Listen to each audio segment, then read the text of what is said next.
વડોદરાના લાલબાગ બ્રિજ પાસે આવેલ ટાંકી જર્જરિત થઈ હોવાથી તેને ઉતારવાની કામગીરી ચાલી રહી હતી। આ દરમિયાન કાટમાળ પડવાથી પાણી વિતરણ કરવાની બાયપાસ લાઇન તૂટી ગઈ હતી, જેના કારણે 7 દિવસથી લાખો લીટર પાણી તળાવમાં વહી ગયું છે।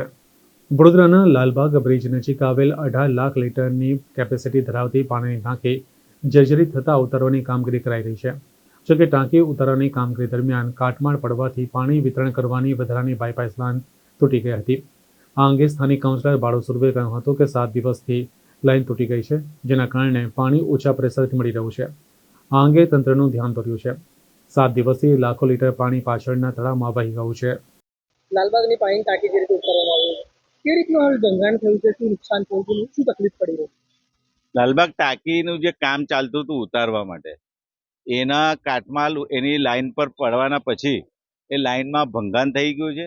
6 થી 7 દિવસથી હજારો ગેલન પાણી તલાવમાં ગટરમાં જાય છે ને એમ પણ અમારા વિસ્તારમાં અગાઉથી વારંવાર રજૂઆતો આવે છે, ફોનો કરે છે લોકો કે ઓછા પ્રેશરથી પાણી આવે છે। અને તમે જોઈ શકો આ લાલબાગ ટાંકીથી 7 થી 8 ઝોનમાં પાણી જતું હોય।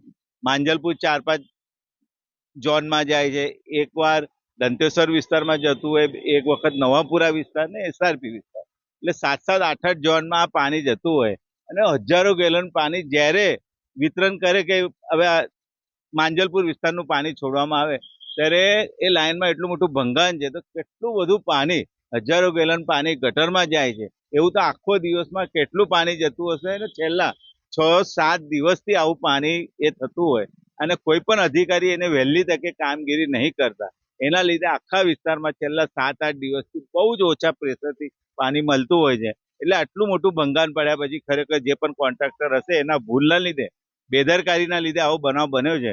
તો વહેલી તકે એને રિપેર કરીને અને જે પણ કંઈ ખર્ચો થાય એ જે કંઈ ઇજારદાર છે એની પાસેથી વસૂલ કરવો જોઈએ, એવી અમારી માંગ।